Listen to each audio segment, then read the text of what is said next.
তো গাইস আজকে আপনাদের মাঝে আবার নতুন ভিডিও নিয়ে আসলাম। আজকের ভিডিওতে আমাদের মিশন হচ্ছে একটাই, সেটা হচ্ছে টপ 5 এর মধ্যে যাওয়া এবং সেটা যেভাবে যেভাবেই হোক আমরা আজকে টপ 5 এর মধ্যে যাওয়ার চেষ্টা করব এবং সবচেয়ে বড় ওয়ার্মস এর মধ্যে একটি হওয়ার চেষ্টা করব। তো একবার সেটা আমাদের সাথে লেগে দিয়েছে, লেগে সেটাই লাগিয়েছে ওই এসব ওয়ার্মসের জন্য আমরা বলবো যে তোমরা এই যে ওয়ার্মসগুলো গেমের বিষয় হলো আমাদের মতো প্রো প্লেয়ারের সাথে মার খাওয়া। এই যে কি করে এটা কি করে ওই যে এখানে মনে হয় একটা মরে গেছে, আমার খানা খেয়ে ফেলছে রে। তো যাই হোক গাইস, আপনারা খেলা দেখতে থাকেন, এনজয় করতে থাকেন এবং টপ 10 এ যাওয়ার পর আবার দেখা হচ্ছে। এখানে আরেকটা বানা ছিল আমার সাথে লেগে দিয়েছে এবং এগুলো অনেক ব্যাড করতেছে সবগুলো। আর বড়টা কেন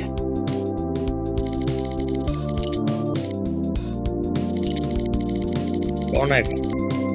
তো গাইস আমরা ইতিমধ্যে টপ 10 এ চলে আসছি। আপনারা যেমনটা দেখতে পাচ্ছি আমরা টপ 10 এ চলে এসেছি। আমরা আসলে অনেক পুরো প্লেয়ার, আসলে এসব ছোট বড় সাপের সাথে আমরা খেলি। আর তো যদি খেলি সেটা আমরা টপে চলে আসি, টপে একদম টপে। এই কি অবস্থা আমেরিকার প্রেসিডেন্ট? কিরে এটা কি হলো? এইভাবে আমরা সবগুলো মারতে থাকবো এবং খেতে থাকবো। ছেলেটা আমাদের সাথে যদি পারবে না এবং খেতে মা টপ 10 থেকে আমরা টপ 12 চলে এসেছি, আবার টপ 10 এ চলে এসেছি এমনটা দেখতে পাচ্ছি।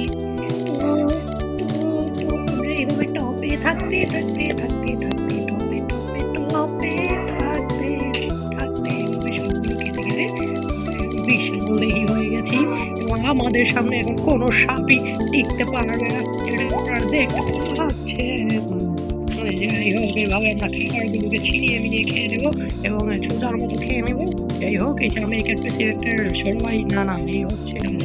যাই হোক আমরা এখন খেলতে থাকবো। ও আমরা বড় সাপটাকে মেরে দিয়েছি, আমরা বড় সাপটাকে মেরে দিয়েছি কিন্তু এদের জন্য তো আমি খাবারই পাচ্ছি না। বেয়াদব, আমরা সবচেয়ে বড় সাপটাকে মেরে দিয়েছি। গাইস আপনারা যেমনটা দেখতে পাচ্ছেন, বললাম তো আসলে আমরা প্রো প্লেয়ার। আমরা যদি ঠিক করে খেলি তাহলে এদের মতো ছোট ছোট সাপ আমাদের কাছে কিচ্ছুই না, এদের ময়লা মতো। যাই হোক এই চিকনা সাপ কোথা থেকে এলো রে বাবা? আল্লাহু আকবার। কিভাবে চলে এসলাম এর সামনে দিয়ে? চিকনাটা মরে গেছে রে। পুরো প্লেয়ারকে মেরে দিল রে।